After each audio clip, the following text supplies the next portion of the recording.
State line of origin? Okay, yesterday you told us you traveled, and I quote, thousands of light years to get here.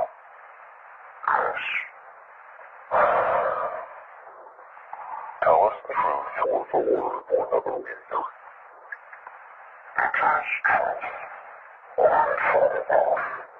Fall off usual. Travel is on. Is the travel in space. All such special devotions. So I take it aliens took over our future, right? No. So you're human.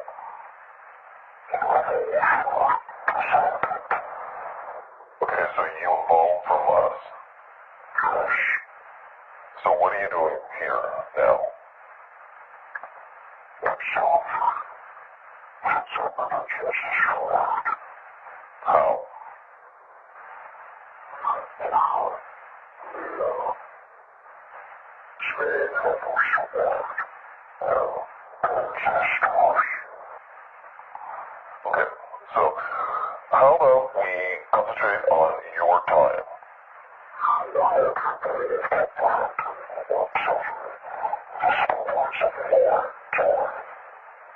Try me.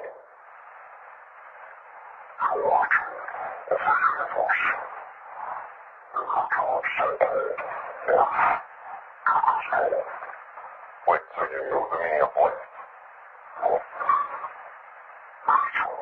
What's the difference?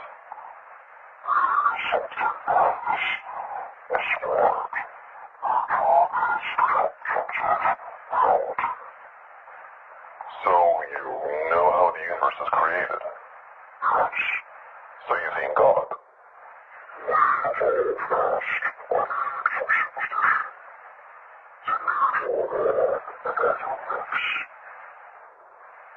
Okay, illuminate us. What happens when we die?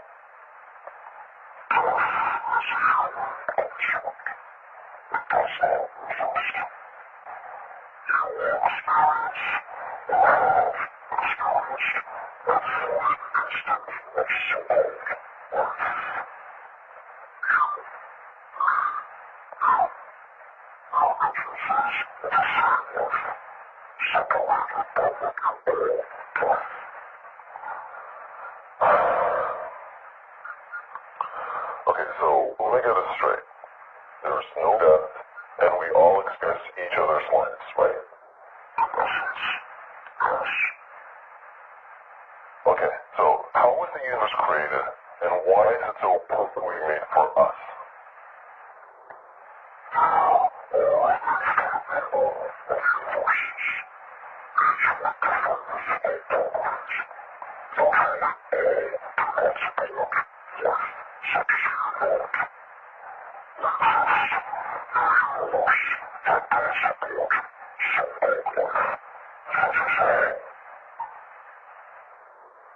Moving on.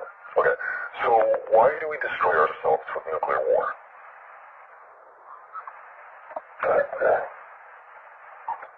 Can you be more specific, please?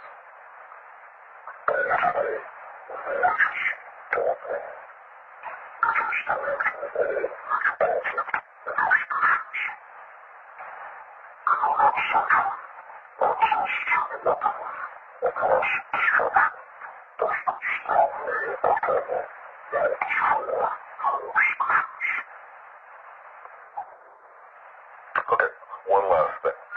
What about morality? What do you base your morality on?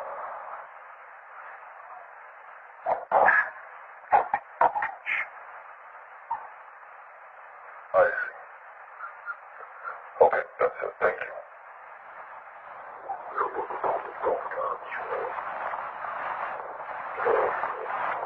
Este homem, que não quer ser identificado com medo de represálias, esconde um segredo guardado há 4 anos.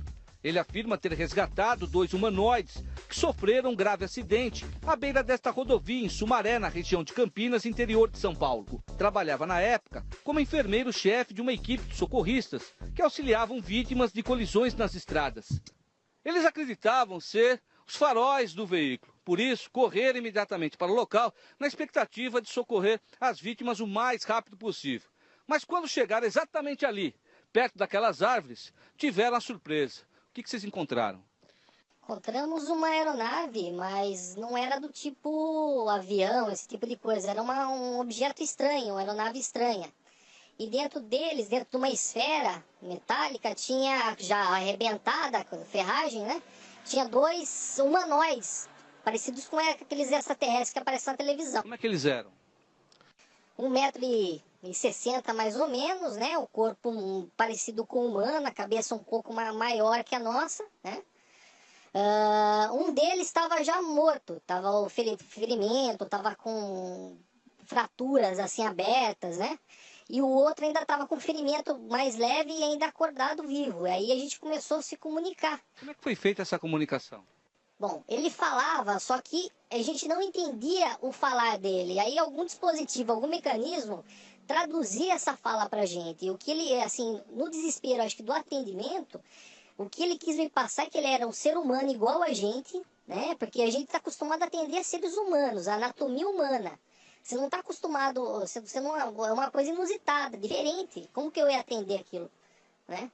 E aí ele me passou que era um ser humano igual a gente, uma evolução do ser humano. Respirava igual, tinha coração, tudo igual ao ser humano. E era para fazer o atendimento igualzinho. E aí a gente pegou os 2 humanoides, um morto, mesmo morto, com fratura, colocou dentro da viatura, o outro também vivo, começou o atendimento. O que mais chamou a atenção nesse atendimento? Como é que eles estavam? Quer dizer, era sangue? O que trouxe à tona para você aquela operação inusitada? Mesma coisa do ser humano. Isso que me deixou assim, não tem nem palavra, como deixou no momento ali a gente, sabe? Sangrava, né? Tinha batimento cardíaco. A fratura a gente tratou, inclusive com um produto que eles tinham lá, que era gelo que cristalizava ou coagulava o machucado. Isso você nunca tinha visto? Nunca tinha visto. Nunca tinha visto. Um gelo? Era um produto que você aplicava no local e cristalizava o machucado, entendeu? Coagulava o sangue, estancava a hemorragia. Coisa que hoje a gente não existe no nosso atendimento, né? Uma coisa instantânea. Tudo aconteceu aqui, Brasil, exatamente nesse local. A aeronave, que eles acreditavam ser um carro, vítima de um acidente na mata, acabou sendo este veículo oval, retorcido, exatamente ali onde o Paulão vai mostrando agora. E o mais impressionante é que eles deixaram claro a este socorrista que não se tratava de um ser de outro planeta, e sim de um humanoide que seria a mesma... do tempo, né? Um viajante do tempo. Exatamente. Na verdade, o que ele me passou é que eles viajam no tempo, eles são um processo da evolução nossa. Ou seja, o ser humano vai chegar nesse estágio de evolução, nessa forma que é a dele. Entendeu? Então, hoje, quando eu vejo o ufólogo falar, veio de outro planeta, eu já, assim, na hora eu desacredito dessa situação que eu vivi. Você viveu. Eu vivi. Vale lembrar que esse socorrista, até a data em que isso aconteceu, há 4 anos, não acreditava em extraterrestres, cético a ponto de até não acompanhar essas reportagens, mas naquele dia, naquela madrugada, exatamente no local onde nós estamos mostrando, um fato inusitado mudou a vida deste homem, que acabou presenciando, sendo obrigado a socorrer uma vítima que não era humano, um humanoide com características de seres de outro planeta, e que ensinou eles até algumas técnicas. Vale lembrar que o socorrista estava junto com o motorista da ambulância, e naquele momento ele passava o que para você? Ele passava, vamos supor, um atendimento que a gente fez que é inusitado, é novo, dentro do procedimento, que inclusive acho que vale a pena até ser pesquisado. de que a gente aquece o corpo humano da pessoa quando entra em choque, um ferimento grave com hemorragia, ele pedia para esfriar o corpo dele com aquele produto. Ao contrário do que você aprendeu. Exatamente, ou seja, vai totalmente contra o que a medicina hoje prega na área de atendimento pré-hospitalar. Eles estariam vindo aqui para fazer o quê? Você chegou a ter esse contato? Porque nós estamos conversando, Brasil, com um homem que é um profissional qualificado, trabalha num dos hospitais mais renomados aqui da região, é um socorrista que já ganhou, inclusive, vários prêmios e que naquele dia foi designado chefe de uma equipe de outros socorristas a atender uma ocorrência onde dois humanoides estavam exatamente naquele local e ele pôde, naquele momento único, observar algumas características e nesta conversa que foi feita, é até difícil, né? A gente aqui ao lado dele, você está ciente do que viu, quando pergunto para você se você está ficando louco, como é que faz?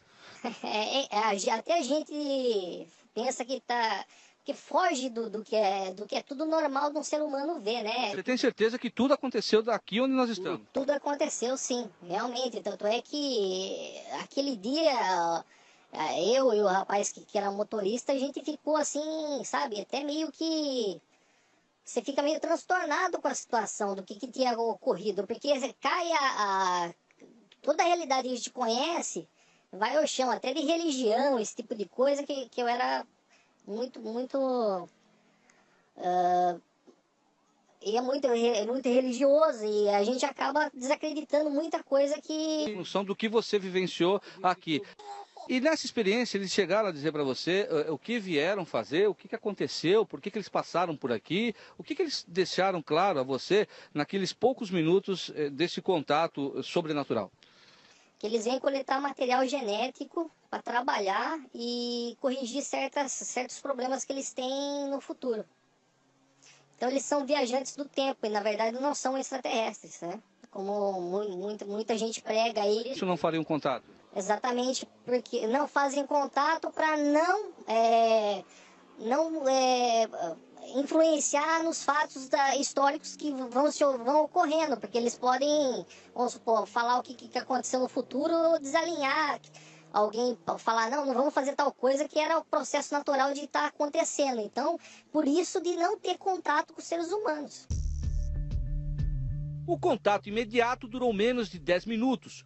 Por determinação superior, o enfermeiro e o motorista foram orientados a retirar os corpos do local e encaminhá-los para a Unicamp. Metade do trajeto nós fomos abordados por viaturas militares e foi feito o transbordo dos dois seres para as viaturas deles e daí voltamos para a base e não tivemos mais contato com esse tipo de coisa. No meio do trajeto até a Unicamp, onde esses dois humanoides seriam avaliados, seriam atendidos com mais qualidade, já que o atendimento aqui era meio que precário, vocês foram abordados por viaturas do Exército e esses militares disseram o que a vocês? Na verdade, eles não disseram nada, né? Só pegaram os corpos rapidamente, colocaram dentro da viatura deles e seguiram em frente. E nós retornamos para a nossa base. E aí não tivemos mais contato. Posteriormente, foi feita uma reunião na empresa, né? Onde foi pedido que isso ficasse em total sigilo, que poderia até comprometer nossa vida. Meses depois do ocorrido, o enfermeiro e o colega foram afastados de suas funções por determinação, segundo ele, de autoridades ligadas ao governo. Hoje divide o tempo prestando serviços a um renomado hospital de Campinas e a pesquisas em sites relacionados ao tema. Foi na internet que encontrou indícios de informações que afirma terem sido confidenciadas a ele naquela madrugada de setembro de 2005. O que você tira dessa experiência assustadora que você teve exatamente nesse local há 4 anos atrás? Que a vida, acho que não é como passam pra gente, né? Nem sempre a gente pode acreditar em tudo que passam pra gente. Eu acho que a gente tá sempre correndo o risco de ver coisas novas e ver situação inusitada como essa que ocorreu, né? A gente nunca espera isso, mas aconteceu, né?